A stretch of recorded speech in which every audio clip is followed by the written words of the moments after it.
Hello, आज हम बात करेंगे यूपी बोर्ड के लिए एक इम्पोर्टेंट क्वेश्चन फिजिक्स सब्जेक्ट के लिए। वो इम्पोर्टेंट क्वेश्चन है समांतर प्रसंधायित की वैद्युतधारिता के लिए सूत्र की स्थापना करना। ये 12th क्लास में अक्सर ये क्वेश्चन आता है बोर्ड में, तो इसको मैं जो आपको बताऊंगा इसकी ट्रिक बताऊंगा याद करने की, जिससे आपको याद हो जाएगा क्वेश्चन आराम से इजीली। इसका एक कोड वर्ड बनाया मैंने याद करने का मेथड, वो है EVC।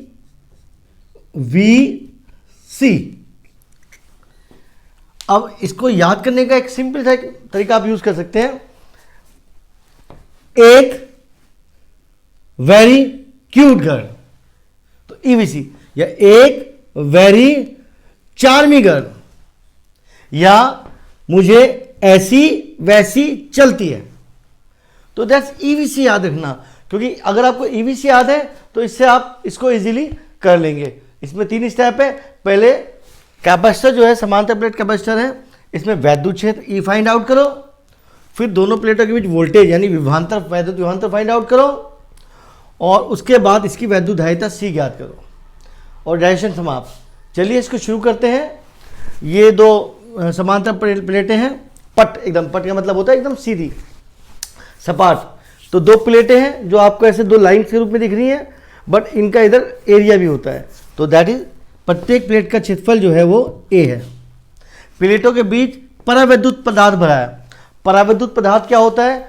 कुचालक पदार्थ, जो वैद्युत का कुचालक हो, जिसमें फ्री इलेक्ट्रॉन ना हो, वो परावैद्युत पदार्थ होता है। जैसे माइका, पेपर और आपका आसु जल, मोम, ये सब परावैद्युत पदार्थ है। इनमें इलेक्ट्रिक कंडक्शन नहीं होता है। तो इस प्लेटों के बीच कंप्लीट रिक्त स्थान में कोई परावैद्युत पदार्थ भरा है जिसका परावैद्युतांक K है। प्लेट X को +Q आवेश देने पर अन्योन्य प्रेरण के कारण प्लेट Y पर -Q आवेश आ जाता है।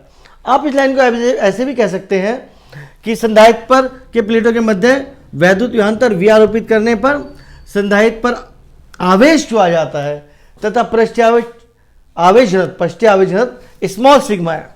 स्मॉल सिग्मा, आपको जरूरी नहीं है कहना कि पहली प्लेट पे प्लस है दूसरी पे माइनस है, सीधा कह दिए कि संधारित्र की प्लेटों के मध्य वैद्युत विभवांतर V आरोपित करने पर संधारित्र पर आवेश Q आ जाता है तथा प्रत्येक प्लेट पर पृष्ठीय आवेश घनत्व स्मॉल सिग्मा है। इसके बाद मैंने क्या कहा आपको कि EVC को फॉलो करो। EVC पहले इलेक्ट्रिक फील्ड, तो आपने गॉस की थ्योरम में पढ़ा होगा ये इससे पहले चैप्टर में, कि अगर एक प्लेट प्लस की एक प्लेट माइनस की है कंडक्टर प्लेट, तो उनके भीतर वैद्युत क्षेत्र E बराबर क्या होता है? E इक्वल टू होता है सिग्मा बटे एप्सिलॉन नॉट। लेकिन चूंकि यहाँ पे परावैद्युत पदार्थ भरा है और वहाँ पे जो हमने किया था गॉस की थ्योरम में, वहाँ पे हमने एयर ली थी, तो इसलिए यहाँ पे K भी आएगा बटे में परावैद्युतांक, क्योंकि E K के व्युत्क्रमानुपाती होता है वैद्युत क्षेत्र, तो ये K भी आएगा। अब सिग्मा क्या होता है? ये होता है बेटा पृष्ठीय आवेश घनत्व या फिर क्षेत्रफल आवेश घनत्व। पूरी प्लेट के क्षेत्रफल पे Q आवेश है। देखो मैं आपको समझाता हूँ कैसे। मान लो ये पूरी प्लेट है, ये वाली प्लेट जो आपको लकीर के रूप में दिख रही है प्लेट है, ये प्लेट है, और इसको ऐसे देखने पे लकीर से दिख रही है। जब ऐसे देखोगे तो आपको पूरी प्लेट दिखाई देगी। मान लो इस पर प्लस का आवेश है, दैट्स पॉजिटिव चार्ज है इस पे, तो मान लो इसका एरिया, प्लेट का एरिया A है और उस पर टोटल चार्ज Q है। तो A एरिया में, A क्षेत्रफल में आवेश कितना है बेटा? Q है। तो एकांक क्षेत्रफल में कितना आवेश होगा? हम Q बटे, क्योंकि जब भी हम एकांक के लिए निकालते हैं तो डिवाइड करते हैं, और एकांक से ज्यादा के लिए निकालेंगे तो गुणा करते हैं। तो एकांक क्षेत्रफल में Q बटे A आवेश होगा। तो एकांक क्षेत्रफल में जो आवेश होता है हम उसी को पृष्ठीय आवेश घनत्व या क्षेत्रफल आवेश घनत्व कहते हैं, इसलिए दैट इज सिग्मा। तो सिग्मा बराबर होगा पृष्ठीय आवेश घनत्व या क्षेत्रफल आवेश घनत्व Q बटे A।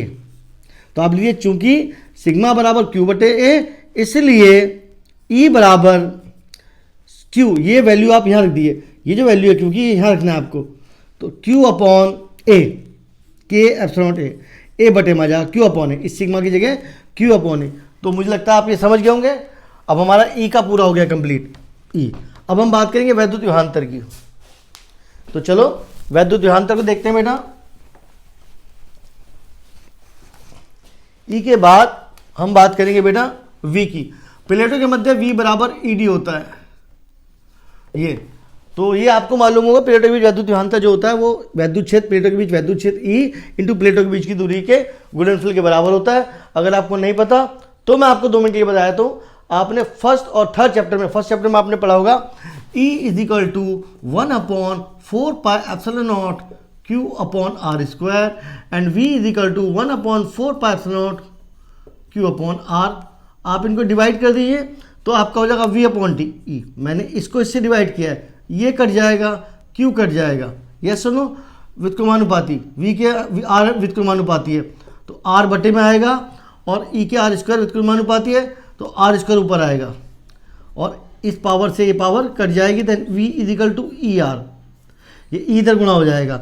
तो ये दूरी है, क्योंकि यहाँ पर दूरी प्लेटों के बीच आर नहीं है बल्कि डी है, तो इसलिए V बराबर ई डी। तो मुझे लगता है आप ये भी फार्मूला समझ गए होंगे कैसे हुआ V बराबर ई डी। तो चलिए अब आगे बात करते हैं।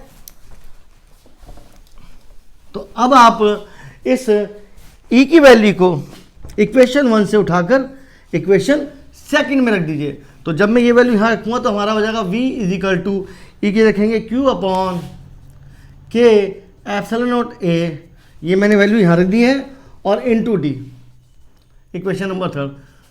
इस ई की वैल्यू मैंने यहाँ से उठा के सी रख दी है, ये देखिए ध्यान से, और डी ऐसी का ऐसी है। तो हमारा ई खत्म हो गया, वी खत्म हो गया, ई खत्म हो गया, वी खत्म हो गया। अब सी, अब अकॉर्डिंग टू डेफिनेशन, परिभाषा के अनुसार किसी संधारित्र की वैद्युतधारिता क्या होती है? सी बराबर क्यू अपॉन वी, दिया गया आवेश और जो उसकी प्लेटों के बीच वैद्युत विभवांतर है उसके अनुपात के बराबर होती है। तो बेटा अब एक काम करो, आप समीकरण 3 से समीकरण 4 में आपको v की वैल्यू पुटअप करनी है। यहाँ पर आप v की वैल्यू रख दीजिए तो काम हो गया। तो c is equal to Q upon Q, अब ये मान लो रख रहा हूँ मैं, यहाँ v की जगह बेटा ये वैल्यू रख रहा हूँ, q अपॉन के epsilon not A into D, ये वैल्यू रख दी है। क्लियर? अब आप देखिए बेटा q से q कट जाएगा, q से q, और ये बटे में के एप्सिलॉन नॉट ए है, ये ऊपर चला जाएगा। Then c is equal to K epsilon not A upon D.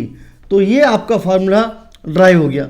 देखा बच्चों कितना आसान था, कुछ नहीं करना, आपको EVS और AVC, EVC को याद रखना है। पहले इलेक्ट्रिक फील्ड सिंपल, फिर वोल्टेज विभवांतर, और उसके बाद कैपेसिटेंस का फार्मूला। ये बहुत आसान डेरिवेशन है, बहुत इजी है, और कभी कभार आ जाता है, तो प्लीज़ इसको अच्छी तरह याद कर लें। और मैं आपको क्वेश्चन डालता रहूँगा आगे। तो प्लीज़ अगर आपको मेरा वीडियो अच्छा लगा हो तो प्लीज़ लाइक करें, सब्सक्राइब करें, शेयर करें, ताकि मैं आगे भी आपके लिए ऐसे अच्छे वीडियो डालता रहूँ। थैंक यू बच्चों, thank you very much for, क्योंकि आपने हमें वॉच किया है।